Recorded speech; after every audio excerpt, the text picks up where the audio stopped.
ஸ்ரீமத்யை கோதாயை நமஹ.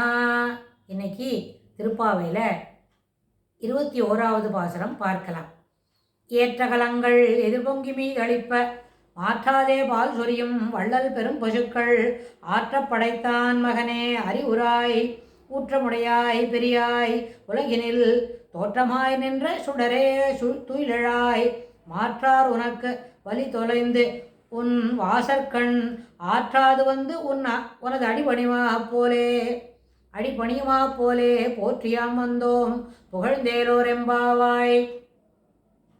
ஏற்றகலங்கள் எதிர்பொங்கி மீதளிப்ப மாற்றாதே பால் சொரியும் வள்ளல் பெரும் பசுக்கள் ஆற்றப்படைத்தான் மகனே அறிவுராய் ஊற்றமுடையாய் பெரியாய் உலகினில் தோற்றமாய் நின்ற சுடரே துயிலழாய் மாற்றார் உனக்கு வழி தொலைந்து உன் வாசற்கண் ஆற்றாது வந்து உனது அடிபணியுமாக போலே போற்றியாம் வந்தோம் புகழ்ந்தேலோர் எம்பாவாய்.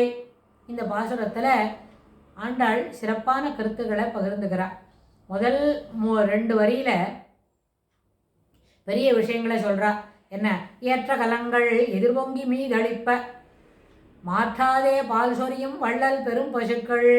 இது வரைக்கும் இந்த வார்த்தையை முதல் 2 வரியில் பசு என்ன பண்ணும் அப்படின்னா வேகமாக பால் கறக்கும், நிறைய பழங்களுக்கும் அப்படியே பொங்கி வழியும். அப்படின்னா அந்த பசு கறக்கிறவனோட சாமர்த்தியம் அடுத்தடுத்து பாத்திரத்தை வச்சுட்டே இருக்கணும், அது ரொம்ப இருக்கும். அது வேகமாக அது பீச்சின்னு வரும்பொழுது அது பால் என்ன பண்ணும், அது ரொம்ப வழியும். அது நீ எவ்வளோ சீக்கிரமாக அடுத்தடுத்து பாத்திரம் மாற்றிட்டே இருக்குமோ அதுக்கு தகுந்த மாதிரி அது கீழே வழியாமல் பார்த்துக்க முடியும். இது கூட அந்த பசுக்கு ரொம்ப சிறப்பான ஒரு குணம் இருக்குது. அது என்ன பண்ணோம்னா, பால் கறக்க போகிறோம் அப்படின்னு அது மடியை தொட்டுட்டு அது பக்கத்தில் பாத்திரத்தை வச்சாலே போகிறோம். அது கண்ணுக்குட்டியை முதல்ல கொஞ்சம் பால் குடிக்க வச்சுட்டு அதை பிடிச்சி தனியாக கட்டிட்டாலே ஓஹோ சரியாக போச்சு அப்படின்னு சொல்லி நீங்கள் எத்தனை பாத்திரம் வச்சாலும் மேலே மேலே மேலே அது என்ன பண்ணும், பால் கறந்து கொடுத்துட்டே இருக்கும். அதனால தான் ஏற்ற கலங்கள் போதுமான அளவுக்கு சிறப்பான பாத்திரங்களை வச்சு நம்ம என்ன ஏற்ற கலங்கள் எதிர்பொங்கி மீதளிப்ப பால் கறக்கும் பொழுது மேலே பொங்கி நுரைச்சுண்டு வெளியில் வருது. அதுபோல் எதிர்பொங்கி மீதளிப்ப மாற்றாதே பால் சொரியும் வள்ளல் பெரும் பசுக்கள். அதாவது இந்த மாதிரி பால் கறக்கிறது ஒரே ஒரு வேளை தான், அப்படி இல்லை. ஒரு மாதத்தில் 30 நாள் அப்படின்னா 30 நாளும் 2 வேளையும் பால் கறந்தாலும் எல்லா பசுவும் என்ன மாற்றாதே பால் சொரியும். கொஞ்சம் கூட அதில் குறைபாடே இல்லை. எல்லா நேரத்துலையும் போதுமான அளவுக்கு அது என்ன அளவுக்கு மீறி போதுமான அளவுக்குன்றது சாதாரண விஷயம். ஆனால் இது வேகமாக எதிர்பொங்கி மீதளிப்ப அந்த அளவுக்கு முழுக்க பால் கறக்கும் அப்படின்னு சொன்னால் இது என்ன இப்போ திடீர்னு பால் கறக்கிறத பற்றி சொல்கிறாளே அப்படின்னு சொன்னால் மாற்றாதே பால் சொரியும் வள்ளல் பெரும் பசுக்கள். பசு பெரிய பெரிய பசு. அது மனசு பூர்த்தியாக பெரிய அளவில் இல்லை, நிறைய அளவில் அதிகமான அளவில் பால் கறந்து கொடுக்கறது. ஆற்றப்படைத்தான் இதெல்லாம் ஒருத்தனுக்கு ரொம்ப சொந்தம். இத்தனை பசு பற்றி சொல்கிறோமே, இவ்வளோ பால் கறக்கும், இப்படியெல்லாம் எதிர்த்து நுரைச்சிண்டு வரும், பொங்கி தள்ளும், அப்படியெல்லாம் சொல்லக்கூடிய அளவுக்கு பால் கறக்கிற பசுவெல்லாம் வச்சுட்டு இருக்கானே, ஆற்றப்படைத்தான் அப்படி ஒருத்தர் இருக்கான். ஆற்றப்படைத்தான் அது யாருன்னு தெரியலையே அப்படின்னு சொன்னால், அப்படி உள்ளவனுக்கு மகனே அறிவுராய் இதை நீ தெரிஞ்சுக்கணும் அப்படின்னா. இப்போ தான் மகனேன்னு சொல்லும்பொழுது தான் அது யாருன்னு கேட்டால் நந்தகோபருடைய வளர்ப்பு மகன் ஸ்ரீகிருஷ்ணர் அப்படின்னு சொல்கிறார். என்ன ஏதுக்கு இந்த வாட்டி ஏன் இந்த பாசுரத்தில் நந்தகோபன்ற பேரே சொல்லலை அப்படின்னு சொன்னால், 16வது பாசுரத்தில் சொன்னால் நாயகனாய் நின்றான் நந்தகோபனுடைய அப்படின்னு சொன்னால் ஒரு பாசுரத்துலேயும் சொல்லிகிட்டே வந்தா.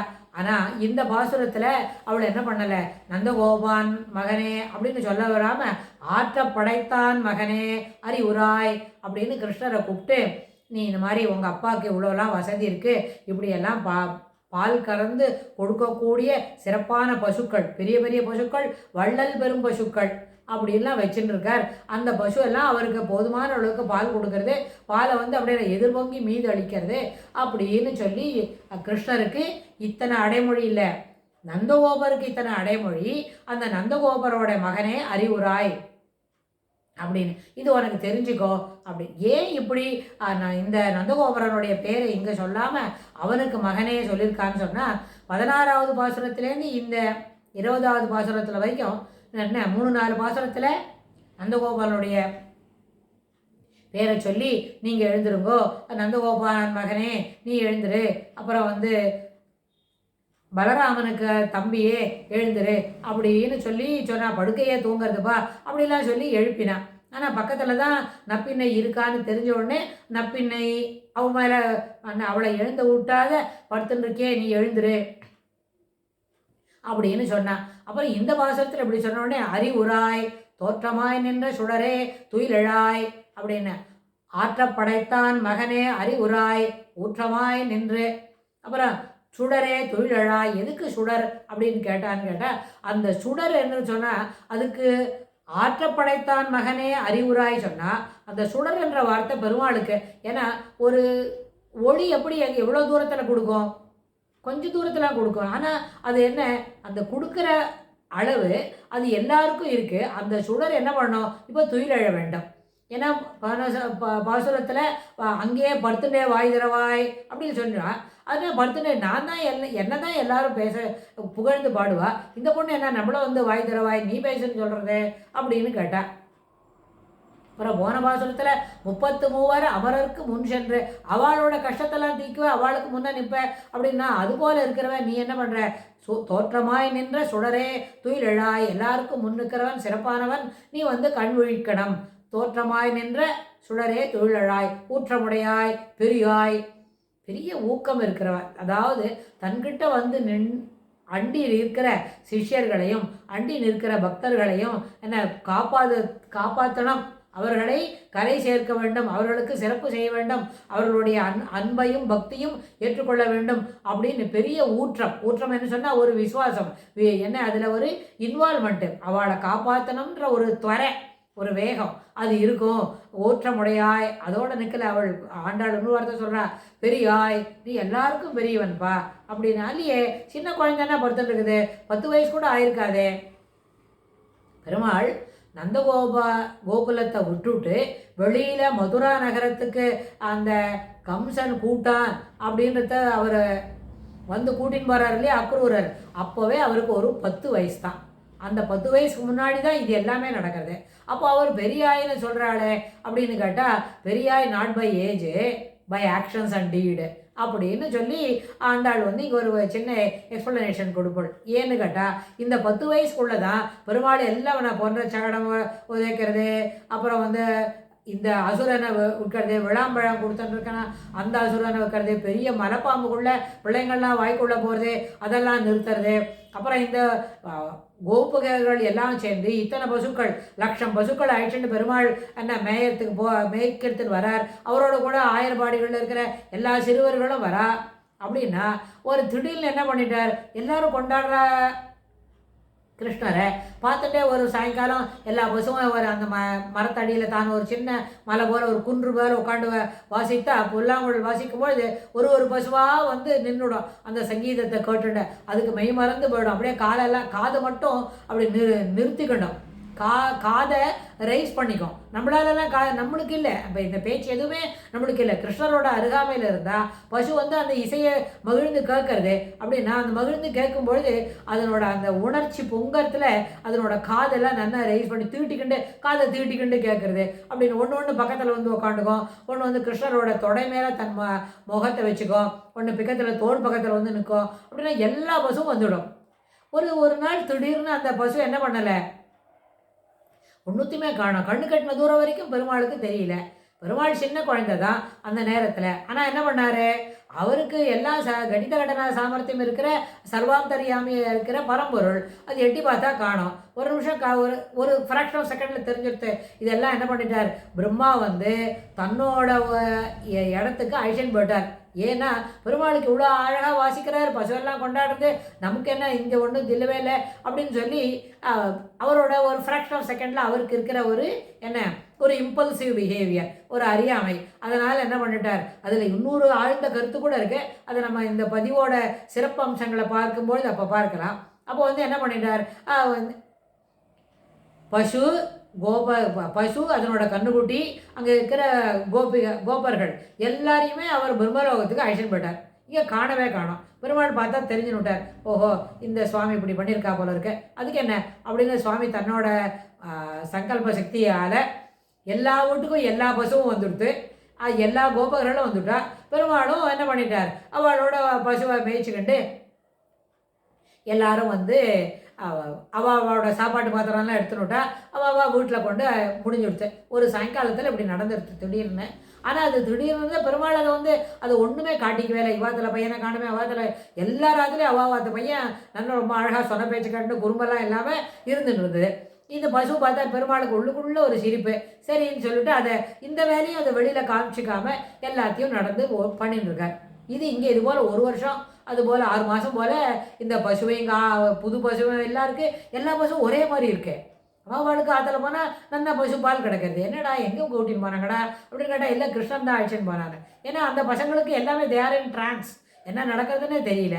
எல்லாரும் அப்படியே போயின்னு இருக்கா. இது ஆச்சு. அப்புறம் பிரம்மா மேலேருந்து பார்க்குறார். ஏன்னா இது பசு காணோம் கண்ணுக்குட்டி காணோம்னு இவனுக்கு ஒரு இதுவுமே இல்லையே அப்படின்னா, பெருமாள் தன்னுடைய சங்கல்ப சக்தியினால இது அத்தனை பசுவும் அத்தனை கோபர்களாகவும் மாறி அவளோட சாப்பாட்டு பாத்திரம், அவளோட குச்சி, அவளோட முண்டாசு எல்லாமே தத்ரூபமாக அப்படியே மாற்றி பெருமாள் பண்ணிட்டு இருக்காரு.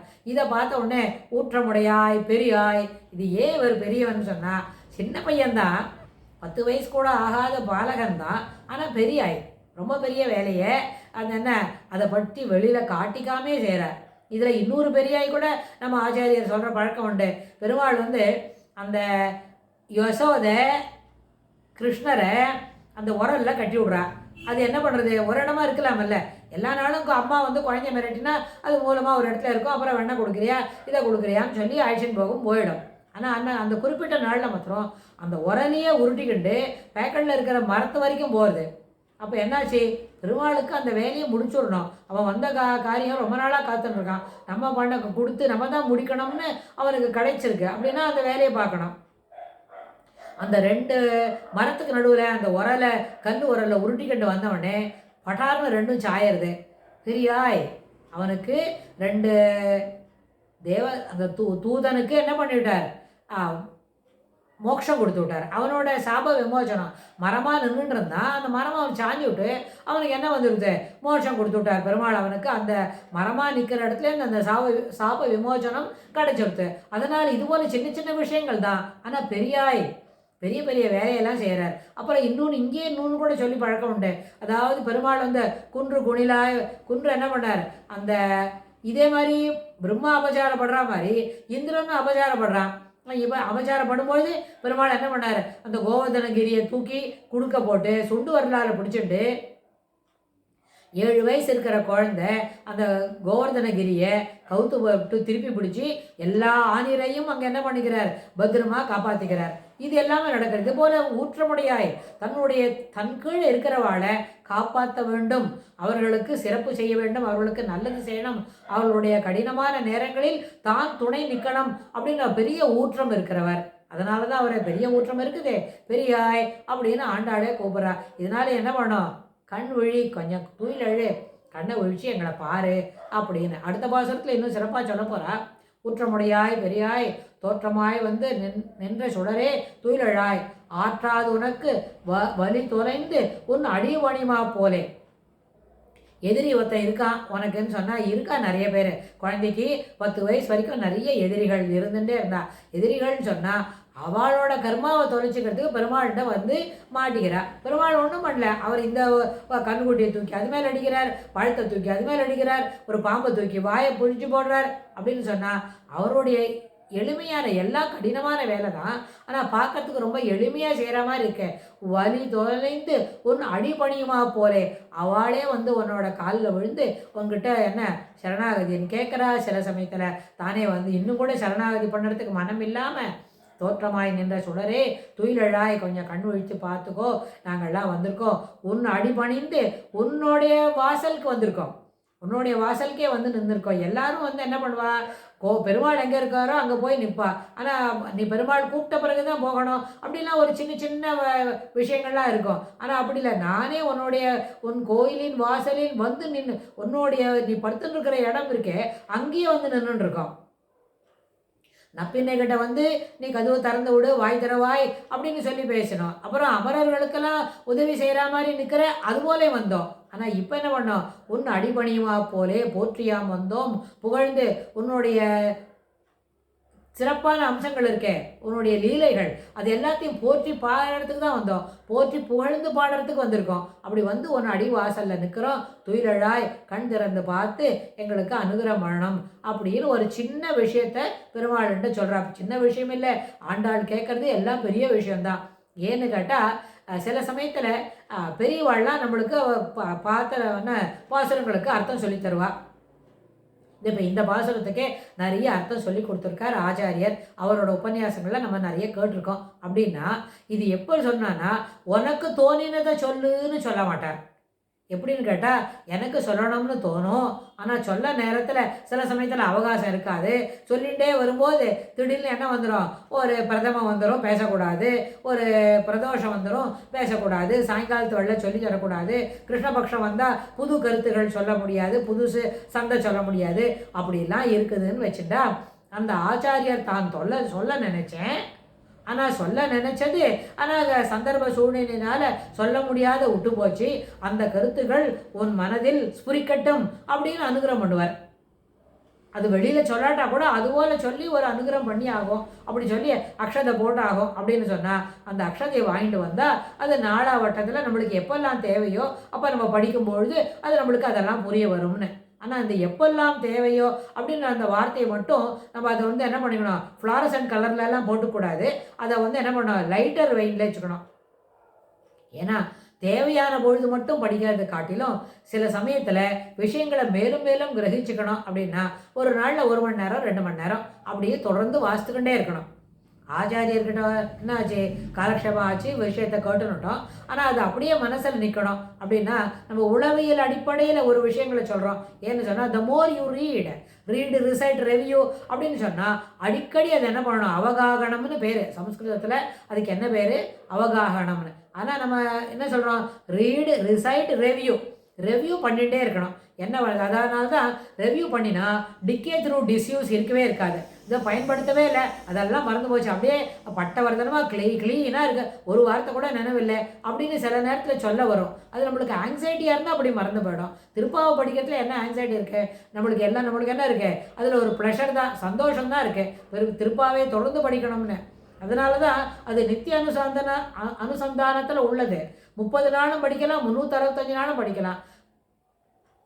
சில சமயத்தில் சொல்லி பார்த்துட்டா நன்னா வந்துடுத்துன்னு வைங்க, காணாபாடமாகவே வரும் 30 பாசுரமும். அதுக்கெல்லாம் புஸ்தகம் வச்சுன்னு பார்க்கணுன்னு அவசியம் இல்லை. சில நேரத்தில் 1-2 வார்த்தை பிழை வரப்போகிறது, பிசகு வரப்போகிறதுனா தான் அதை பார்க்கணுமே தவிர மற்றபடி என்ன பண்ணலாம், தினமுமே அது ரிசைட்டு ரெவ்யூ தான் பண்ணிகிட்டே இருக்கோம். அதுபோல் தொடர்ந்து அந்த ஆச்சாரியர் சொல்லி கொடுத்த கருத்துக்களை நம்ம எதான சின்ன நோட்ஸ் எழுதி வச்சுருந்தாலும், அதுபோல் அந்த வியாக்கியான அர்த்தங்கள் நம்ம மனசில் இருக்கிற ஒரு புஸ்தகம் இருந்தாலும் அதை தொடர்ந்து அடிக்கடி ஃப்ரீக்வெண்ட்டாக, அடிக்கடின்றது கூட இன்னும் கொஞ்சம் சீக்கிரமாக மாதத்தில் 4 தடவை 5 தடவை 10 தடவை அப்படின்னு அப்படி பார்த்துட்டே வந்தால் சில நேரத்தில் புது கருத்துக்கள் நம்மளுக்கு என்ன பண்ணும், ஸ்புரிக்கும்.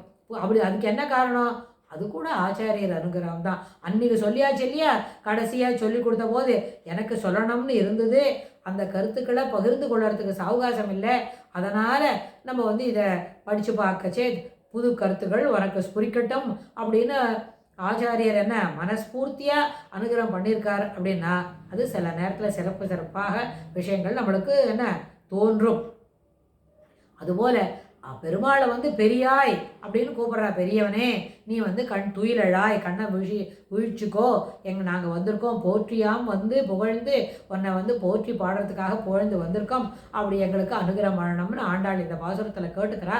இந்த பாசுரத்தோட உள்ள அர்த்தங்கள் இன்னும் என்ன, சிறப்பான கருத்துக்கள் இங்கே இன்னும் என்ன நம்மளால் புரிஞ்சுக்க முடியும்ன்றத அடுத்த பதிவில் பார்க்கலாம். ஆண்டாள் திருவடிகளே சரணம்.